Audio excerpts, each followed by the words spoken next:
여러분, 커피 좋아하시죠? 우리가 마시는 커피의 기원이 어딘지 아시나요? 스타벅스의 미국, 에스프레소의 이탈리아, 비엔나 커피의 오스트리아? 커피하면 스타벅스가 떠오르고 왠지 미국산일 듯합니다. 하지만 스타벅스 커피는 유럽에서 넘어왔습니다. 비엔나 커피로 유명한 오스트리아도, 에스프레소로 유명한 이탈리아도 커피의 발상지는 아닙니다.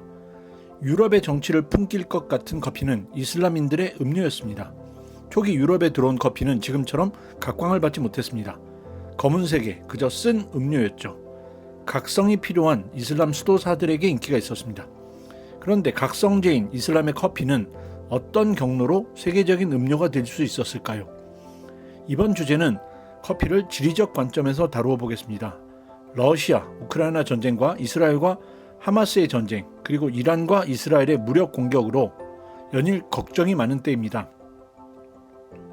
한마디로 지정학적 리스크가 큰 시대입니다.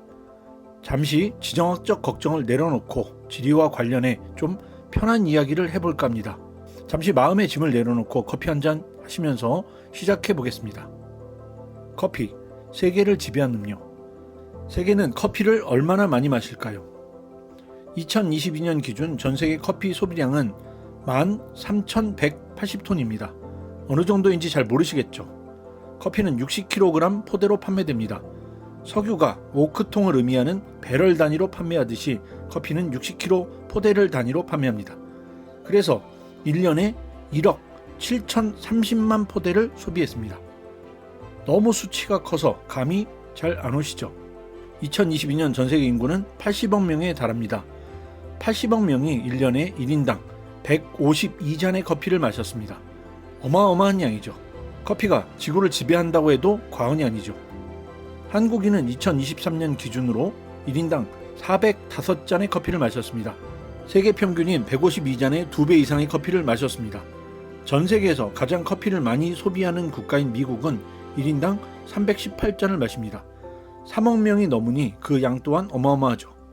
하지만 1인당 커피 소비량으로는 한국은 명함도 내밀지 못합니다.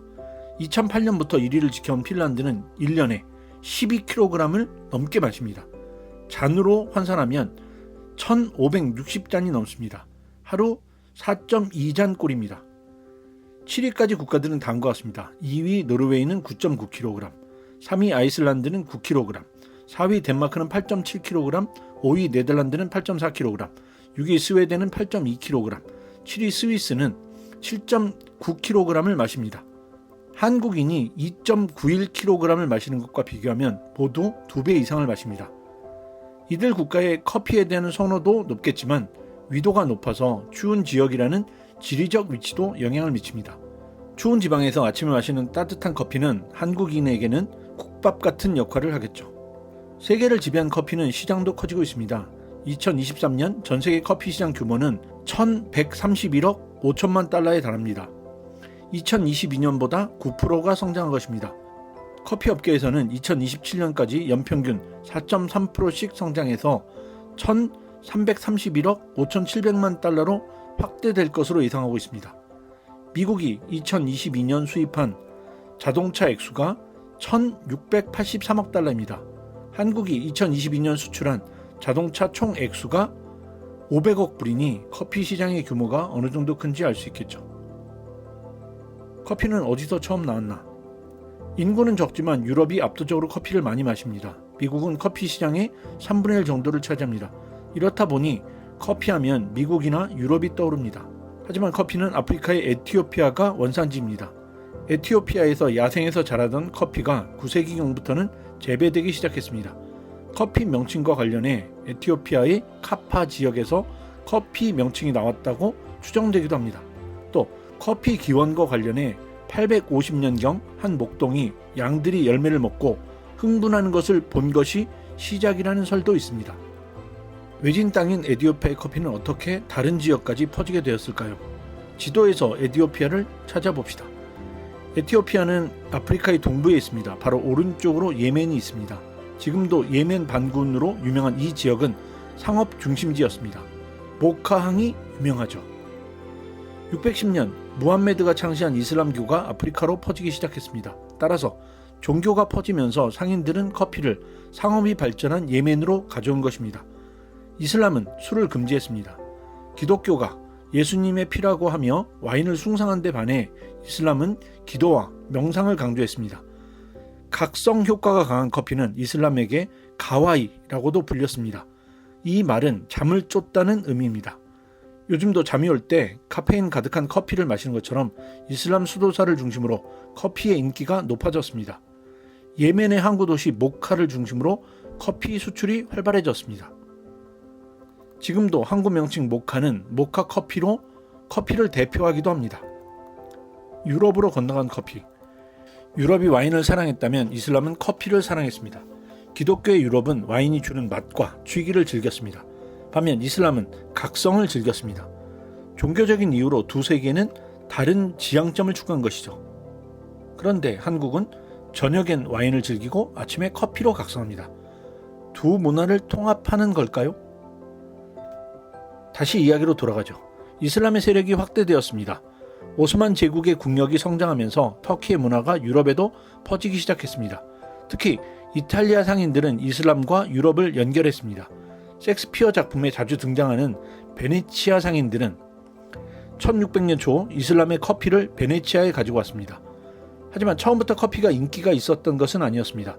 검은 액체의 커피는 이교도의 음료로 거부되기도 했습니다. 하지만 교황 클레멘스 8세는 커피를 마셔보고 이를 칭송하게 됩니다. 이 덕에 유럽 상류층에도 커피가 퍼지기 시작합니다. 1720년 베네치아의 문을 연 카페 플로리안이 현존하는 가장 오래된 카페라고 합니다. 이탈리아의 커피는 이렇게 시작합니다. 전쟁에서 만들어진 비엔나 커피. 오스트리아의 비엔나는 1683년 오스만 터키의 공격을 받았습니다. 지도를 봅시다. 이때는 그리스가 이미 오스만 터키의 지배를 받고 있던 시기입니다. 그러니 유럽의 관문은 오스트리아가 됩니다. 국력의 최전성기에 있던 오스만 터키는 오스트리아 비엔나를 포위 공격했습니다. 2달을 버틴 비엔나 시민들의 생존은 폴란드 원군에 달려 있었습니다. 절체절명의 순간 터키군의 포위를 뚫고 지원을 요청하겠다고 나선 이가 있습니다. 바로 당시 폴란드, 현재 우크라이나에서 태어난 게오르그 콜시츠키입니다. 콜시츠키는 무역과 통역을 했던 탓에 터키어에 능숙했습니다. 그는 자발적으로 터키군 복장을 하고 터키 민요를 부르며 터키 진영을 통과했습니다. 중간에 터키군 사령관 막사를 지낼 때 사령관을 만나게 됩니다. 사령관은 비를 흠뻑 맞은 콜시츠키를 터키군으로 착각하고 커피를 내주었다고 합니다. 어찌되었든 우여곡절을 거친 콜시츠키는 폴란드에 도착했습니다. 그리고 원군을 이끌고 와서 항복 직전에 있던 비엔나를 구합니다. 비엔나의 국민 영웅이 된 것이죠. 터키군에서 노획한 것 중에는 비엔나인들이 모르는 열매가 있었습니다. 바로 커피죠. 이것을 어찌해야 할지 모르고 있던 그때 콜시츠키는 이 열매를 자신에게 달라고 합니다. 터키 사령관이 타주었던 커피 맛을 알고 있었던 콜시츠키는 커피 열매를 얻게 됩니다. 그는 커피하우스를 엽니다. 하지만 사람들은 투르크인이 남기고 간 찌꺼기를 좋아하지 않았습니다. 콜시츠키는 여기서 머리를 씁니다. 만약 투르크식 커피를 좋아하지 않는다면 비엔나식으로 바꾸자. 그는 투르크식 커피에서 커피 찌꺼기를 걸러냈고 꿀을 가미하고 크림을 넣어서 커피색을 바꿨습니다. 짜잔! 오늘날의 비엔나 커피가 탄생한 것입니다. 투르크색을 지은 커피는 불티나게 팔렸습니다. 투르크인 복장을 한 그의 파란병 커피하우스는 현재 비엔나 커피의 원조가 되었습니다. 그래서 매년 10월 비엔나 카페에서는 콜시츠키 축제를 연다고 합니다. 콜시츠키는 국민 영웅이자 비엔나 커피의 기원이 된 것입니다. 그리고 유명 커피 체인 블루보틀은 콜시츠키를 기리기 위해 회사명을 블루보틀로 지었다고 합니다. 이렇게 이슬람의 커피는 이탈리아와 오스트리아를 통해 유럽으로 퍼집니다. 이후 유럽 커피가 미국을 거쳐 커피 제국을 완성합니다.